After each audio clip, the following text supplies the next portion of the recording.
Hello friends, analogy के महत्वपूर्ण प्रश्नों के साथ पहला प्रश्न है कि प्रश्न आकृति आपको दी हुई है। आपको ढूंढना है कि इससे ये आकृति कैसे आई है और इससे जो आकृति बनेगी वो कौन सी बनेगी। तो पहले देखिए, यहाँ पे वृत्त है, वृत्त से यहाँ पे क्या हो गया है, वर्ग हो गया है। तो यहाँ वृत्त है तो यहाँ पे क्या हो जाएगा, वर्ग हो जाएगा। हमें नीचे वर्ग चाहिए, वर्ग हमें कहाँ मिल रहा है, ऑप्शन बी में मिल रहा है और ऑप्शन डी में मिल रहा है। ठीक है, अब यहाँ देखिए, यहाँ पर एरो है, यहाँ पर एरो है, तो यहाँ क्या हो गया है, वृत्त हो गया है। तो यहाँ वृत्त है दोनों में, तो यहाँ पे क्या हो जाएगा, दोनों तरफ क्या हो जाना चाहिए, वर्ग हो जाना चाहिए। दोनों तरफ क्या हो जाना चाहिए, वर्ग हो जाना चाहिए। तो वर्ग किस में मिल रहा है, वर्ग किस में मिल रहा है, ऑप्शन डी में मिल रहा है। तो ऑप्शन डी क्या होगा, सही हो जाएगा। अगला प्रश्न है कि प्रश्न आकृति आपको दी हुई है, एक बड़ा वर्ग दिया है, वर्ग के अंदर क्या है, त्रिभुज है। तो उससे हमें क्या प्राप्त हुआ है, त्रिभुज क्या हो गया है, बड़ा हो गया है, और उसके अंदर क्या आ गया है, वृत्त आ गया है। ये पूछा गया है एसएससी 2013 में। तो यहाँ पे वृत्त है, अंदर वृत्त है, तो वृत्त क्या हो जाएगा, बाहर हो जाएगा, बड़ा हो जाएगा। और वर्ग क्या होगा, बाहर बड़ा हो जाएगा, और वृत्त क्या होगा, उसके अंदर छोटा हो जाएगा।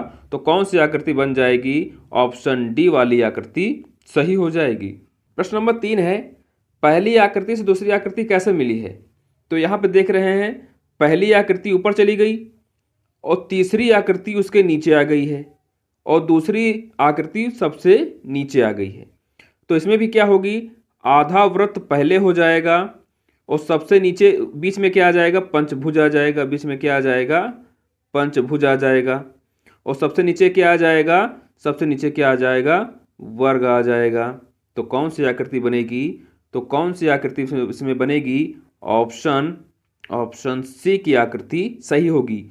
डी की सही क्यों नहीं होगी, कि इसमें पंचभुज क्या है, पंचभुज इसमें उल्टा बना हुआ है, जबकि पंचभुज यहाँ पे कैसा है, सीधा बना हुआ है।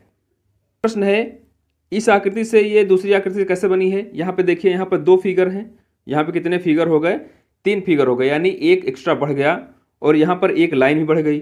ठीक है, अब यहाँ क्या होगा, एक लाइन थी और एक दूसरी लाइन भी बढ़ जाएगी, और यहाँ पर 2 थे, एक और 2 थे, तो यहाँ पे कितने हो जाएंगे, 3 हो जाएंगे। तो कौन सी आकृति मिल रही है, तो ऑप्शन सी की आकृति हो जाएगी। अगला प्रश्न है कि F से E कैसे आया है। तो F से E कैसे आया है, हमको पहले ये देखना है, फिर I से क्या होगा। आप ये मत कर देना EF तो IJ ऑप्शन लगा दें, ऐसा नहीं होगा। क्यों नहीं होगा, क्योंकि F से E नहीं मिल रहा है, F से E -1 कर्म मिल रहा है, तो I से भी हम माइनस करते तो हमें यहाँ पर H मिलना चाहिए था। तो ऑप्शन में H तो है नहीं, यानी ये नियम नहीं लगेगा।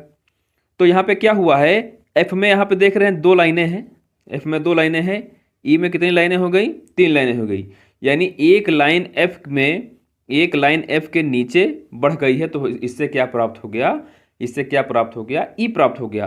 तो I में जब नीचे एक लाइन बढ़ जाएगी तो क्या प्राप्त हो जाएगा, तो क्या प्राप्त हो जाएगा, L प्राप्त हो जाएगा, यानी ऑप्शन बी सही हो जाएगा। अगला प्रश्न है कि इस आकृति से यह आकृति कैसे मिली है। तो आप देख रहे हैं, यहां अगर मान लीजिए हम दर्पण रख दें, यहां पर अगर हम दर्पण रख दें तो क्या होगा, पहली से दूसरी आकृति दर्पण के हिसाब से मिल जाएगी। तो यहां पर भी हम दर्पण रख देते हैं, तो इस आकृति से ये आकृति कैसे मिल पाएगी, तो क्या हो जाएगी, ये आकृति कुछ इस प्रकार हो जाएगी। तो कौन सी आकृति बन रही है, ऑप्शन बी की आकृति बन रही है। ये पूछा गया है IB 2008 में कि आधे, आप देख रहे हैं एक वर्ग है, एक वृत्त है जिसमें आधा काला है और आधा खाली है। तो उससे क्या हुआ है, 2 यहाँ पे उल्टा, यानी ब्लैक पोर्शन क्या हुआ, ऊपर आ गया है, और एक से कितने हो गए हैं, 2 हो गए हैं। तो यहाँ पर क्या होगा, यहाँ पे क्या होगा, यहाँ पर देखिए, यहाँ पे क्या होगा, ये ब्लैक पोर्शन इसमें 2 हैं, यानी 2 फिगर दिए हुए हैं, यानी ब्लैक वाला कितने दिए हुए हैं, 2 दिए हुए हैं। तो 2 के कितने हो जाएंगे, 4 हो जाएंगे। तो क्या होगा, एक के कितने हो गए, 2 हो गए, और ऊपर काला है, तो एक के यहाँ पे 2 हैं, 2 कितने हो जाएंगे, 4। लेकिन ऊपर भी दोनों में क्या हो जाएंगे, ऊपर भी दोनों में क्या रहेगा, काला रहेगा। तो किस ऑप्शन में ऊपर में काला है और इस फिगर के 2 गुना हैं, यानी 4 फिगर होने चाहिए। तो ऑप्शन ए में ऐसा फिगर मिल रहा है।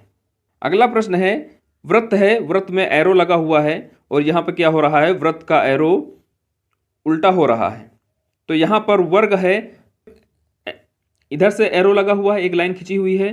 तो जो इसका बनेगा, यहाँ पे देखिए क्या है, उल्टा हो रहा ना इसका। तो अगर इधर से एरो है तो यहाँ पे कौन सी एरो होगी, तो यहाँ पे कौन सी एरो होगी, इसका जस्ट उल्टा होगा, यानी इधर से एरो होगी। तो कौन सा ऑप्शन सही हो जाएगा, ऑप्शन बी सही हो जाएगा। त्रिभुज दिया हुआ, त्रिभुज के अंदर गोला बना हुआ है। तो यहाँ पे क्या हो रहा है, यहाँ पे वृत्त हो रहा है और गोला तिरछा हो जा रहा है।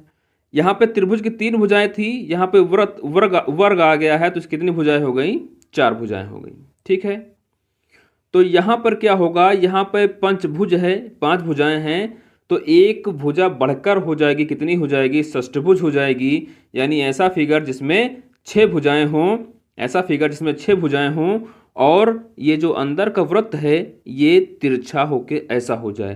तो कौन सा त्रिभुज होगा, कौन सा होगा, तो ये तो होगा नहीं, ऑप्शन डी वाला होगा। पंचभुज की जगह पे है कि हमें कितने मिल गए, षष्ठभुज मिल गया और वृत्त हमारा कुछ ऐसा था, तो अब कैसे हो गया है, तिरछा हो गया है, हमको ऐसा मिल गया है। तो ऑप्शन डी सही हो जाएगा। अगला है, वृत्त दिया है, वृत्त के अंदर क्या है, षष्ठभुज है। दूसरे फिगर में क्या हो रहा है, वृत्त अंदर चला जा रहा है और षष्ठभुज बाहर चला आ रहा है। तो इस फिगर में क्या होगा, बाहर दिया है त्रिभुज, त्रिभुज कहाँ चला जाएगा, अंदर चला जाएगा। त्रिभुज कहाँ चला जाएगा, अंदर। और ये पंचभुज जो है, ये पंचभुज कहाँ चला जाएगा, पंचभुज कहाँ चला आएगा, बाहर चला आएगा। और इसके अंदर क्या बन जाएगा, इसके अंदर क्या बन जाएगा, त्रिभुज बन जाएगा। तो कौन सा ऑप्शन सही हो जाएगा। अब ये मत कर देना बी वाला भी सही हो सकता है, बी वाला कैसे सही नहीं होगा, क्योंकि ये पंचभुज कैसा दिया हुआ है, हमें उल्टा दिया हुआ है। यहाँ पंचभुज कैसा दिया हुआ है, सीधा दिया हुआ है। तो हमें पंचभुज कैसा लेना है, उल्टा ही लेना है। तो इसलिए ऑप्शन डी सही हो जाएगा। अगला प्रश्न है, 2 एरो दी है यहाँ पर, 2 एरो यहाँ पे क्या हो जा रही है, 3 एरो हो जा रही हैं, यानी पूरे 45 डिग्री, यानी पूरे 90 डिग्री ये घूम रही हैं, पूरे 90 डिग्री घूम रही हैं। तो दो यहाँ पर एरो हैं, ये कितना घूमेंगे, पूरे 90 डिग्री घूमेंगे। तो 90 डिग्री जब नीचे घूमेंगे तो तीनों का एरो नीचे हो जाएगा। ठीक है, तीनों का क्या होगा, नीचे हो जाएगा। तो हमें 2 ऑप्शन मिल रहे हैं, बी और डी मिल रहा है। ठीक है, अब यहाँ देख रहे हैं इसके जो पीछे पूंछ लगी हुई है, पूंछ लगी हुई है, ये ऊपर का ना होकर नीचे हो गई है, ये ऊपर का ना होकर नीचे हो गई है। तो यहाँ ये नीचे है, तो ये नीचे है, तो इस तरफ ना होकर ये जो पूंछ लगी हुई है छोटी सी, तो क्या है, इसको होना चाहिए तो ऊपर, लेकिन उल्टा होकर किधर आ गई है, नीचे आ गई है, नीचे आ गई है। तो जब इस एरो को हम जब पलटेंगे तो ये इसकी पूंछ ऐसे होनी चाहिए, इसकी पूंछ कैसे होनी चाहिए, ऐसे होनी चाहिए। लेकिन कैसे होनी चाहिए पूंछ इसकी कुछ पूंछ इस तरह से होनी चाहिए, लेकिन ये क्या होगा, उल्टा हो जाएगी। तो इसकी पूंछ इधर से ना होकर इसकी पूंछ इधर हो जाएगी। तो तीनों एरो में ऐसा ही होगा। तो इस हिसाब से कौन सही हो जाएगा, ऑप्शन डी सही हो जाएगा। अगला प्रश्न दिया हुआ है, यहाँ पे ए बना हुआ है, एक आकार कुछ बना हुआ है और ए के आकार में यहाँ पे बिंदी रखी हुई है। और यहाँ क्या हो रहा है, इसका उल्टा हो रहा है, यहाँ क्या हो रहा है, इसका उल्टा हो रहा है। और यहाँ पर छोटे छोटे क्या आ जा रहे हैं, वृत्त आ जा रहे हैं। तो इसका भी क्या होगा, इसका भी क्या होगा, उल्टा हो जाएगा। इसका भी क्या होगा, उल्टा हो जाएगा। और इसमें भी छोटे छोटे क्या हो जाएंगे, वृत्त आ जाएंगे। तो कौन सा फिगर सही हो जाएगा, ऑप्शन सी का फिगर सही हो जाएगा। ये वीडियो आपको कैसा लगा हमें कमेंट में ज़रूर बताइएगा। अगर आप चैनल पर नए हैं तो चैनल को सब्सक्राइब कर लीजिए। धन्यवाद।